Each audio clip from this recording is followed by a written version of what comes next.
Le mégalodon, un redoutable requin, a parcouru les océans en effrayant et dévorant tout le monde sur son passage. Et ce pendant longtemps après l'anéantissement des dinosaures par la fameuse grande météorite assassine. Nous savons que c'était le prédateur le plus grand et le plus agressif qui ait jamais vécu, ainsi que le plus grand requin. C'était le roi des mers, et il nageait librement partout dans l'océan. Mais ensuite, il y a environ 2,5 millions d'années, les derniers spécimens de son espèce ont disparu de la Terre pour toujours, ne laissant que leurs dents énormes aux archéologues modernes. Au début, les scientifiques pensent qu'à l'époque où le mégalodon a disparu, il y a eu une énorme extinction sous-marine qui s'est produite. Ils estiment qu'une supernova a explosé à environ 150 années-lumière de la Terre et que son rayonnement cosmique a atteint notre planète et a changé son climat.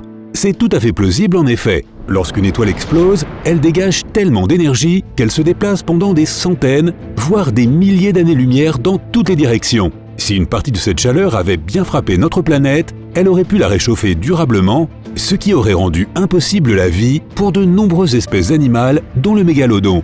Mais en 2019, un groupe de chercheurs a découvert quelque chose d'étrange. Les fossiles laissés par ces requins monstrueux dataient d'une période antérieure. Cela pourrait signifier qu'ils se sont éteints avant l'explosion de la supernova. Il a donc fallu trouver une nouvelle explication et elle est venue d'une source inattendue, les grands requins blancs. Au maximum de leur évolution, les mégalodons étaient des super prédateurs, ce qui signifie qu'ils n'avaient pas de rivaux parmi les autres chasseurs des océans. Leurs proies préférées étaient les baleines et autres mammifères marins, et ils pouvaient même chasser des requins plus petits qu'eux. Non seulement ils étaient énormes, pouvant atteindre 18 mètres de long et peser 50 tonnes, mais ils avaient aussi la plus forte morsure du monde. Un animal qui se serait battu avec un méga-requin n'avait aucune chance de s'en sortir indemne. Tu dois savoir une chose, la plupart des informations que nous savons sur le mégalodon viennent de leurs dents, car ce sont les seuls vestiges osseux qui sont restés après leur extinction. Les requins sont constitués principalement de cartilage et ils ont donc peu d'os dans leur squelette. Cette quantité de cartilage les rend agiles et flexibles et leur permet d'ouvrir très largement leur gueule. À un moment donné, ces requins ont également développé des mâchoires saillantes pour mieux saisir leur proie, ce qui est aussi une particularité du requin lutin d'aujourd'hui. Cependant, leurs dents devaient être beaucoup plus résistantes que le cartilage. Ils ont donc évolué pour devenir une sorte d'usine à dents. Les requins ont des rangées de dents pointues et aiguisées, généralement dirigées vers l'intérieur comme des crochets, qui s'usent assez rapidement. Ensuite, lorsqu'elles ne sont plus nécessaires, elles tombent et laissent place à de nouvelles dents. Un seul requin peut remplacer toutes les dents de sa mâchoire jusqu'à 50 fois au cours de sa vie. Le mégalodon est généralement décrit comme une sorte de version gigantesque du grand requin blanc.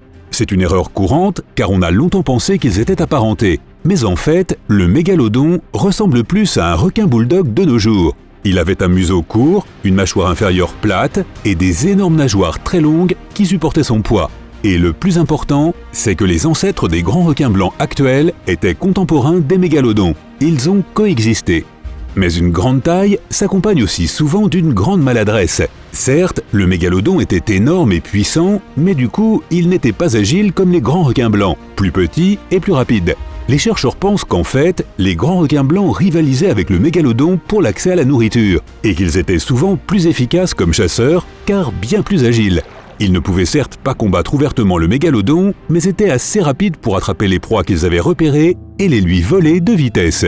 Il n'existe actuellement qu'une quantité très limitée de fossiles de mégalodons. Les squelettes des requins sont faits de cartilage, qui ne se fossilise pas très bien, ce qui signifie que presque tout ce qui nous reste du puissant mégalodon, ce sont surtout des dents, qui ont été retrouvées sur tous les continents à l'exception de l'Asie et de l'Antarctique.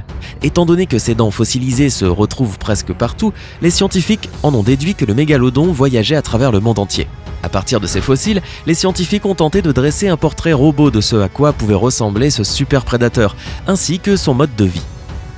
Plusieurs fossiles ont été trouvés sur Sharktooth Hill, en Californie.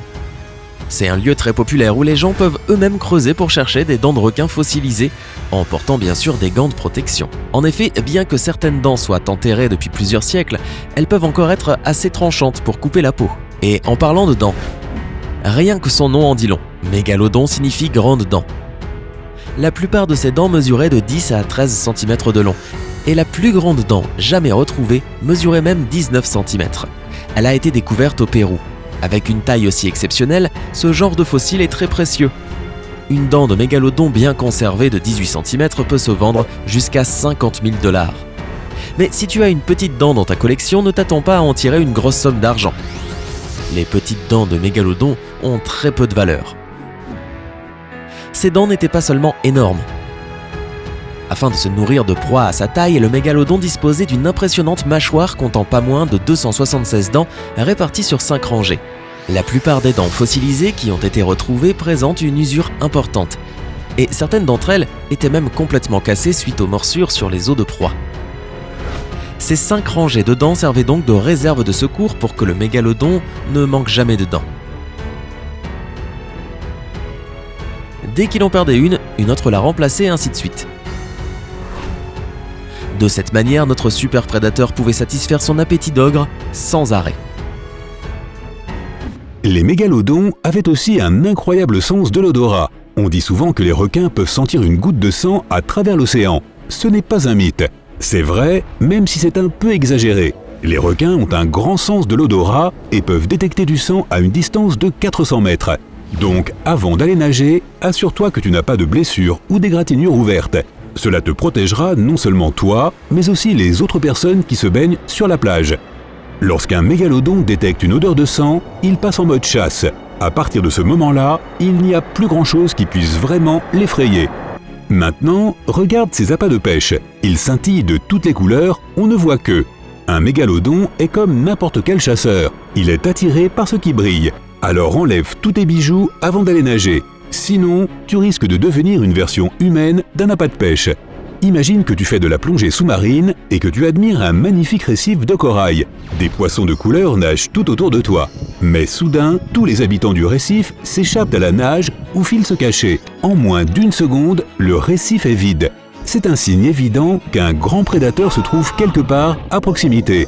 Et les mots « grand prédateur » dans le monde aquatique ne signifient qu'une chose, un requin. Alors, sors vite de là. Voici la meilleure façon de se protéger contre une attaque de mégalodon. C'est la plus simple et la plus évidente, mais les gens n'y font pas toujours attention. Voilà, c'est un panneau. Si tu vas à la plage et que tu vois un panneau qui indique des requins, c'est simple, évite tout simplement de te baigner là. Ils sont déjà là et ils attendent juste que quelqu'un plonge dedans pour le croquer. Mais imaginons que tu ignores tous les avertissements et les panneaux et tu décides quand même d'aller nager. Tu entends soudain les gens crier depuis la plage. Quelqu'un a vu au loin une nageoire géante qui sortait de l'eau. La nageoire se dirige droit vers toi et tu dois décider de ce que tu vas faire. Comment te protéger si le mégalodon t'attaque? Règle numéro 1, reste calme. Oui, je sais qu'il s'agit d'un énorme requin, mais si tu commences à paniquer et à frapper l'eau avec tes mains, cela ne fera qu'attirer son attention.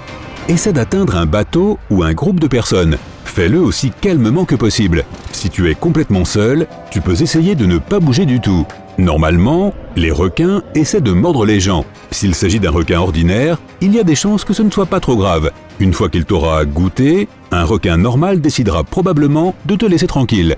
C'est vrai, il ne nous trouve pas très appétissants. Mais tu n'auras pas ce genre de chance avec un mégalodon. Ses mâchoires sont si grandes qu'il peut avaler tout entier. Il n'est donc pas question de rester sur place. Mais si tu te retrouves en face d'un mégalodon en eau peu profonde, tu as encore une chance de survivre. Comme il est tellement grand, le mégalodon a des problèmes pour manœuvrer, surtout dans ce genre d'eau.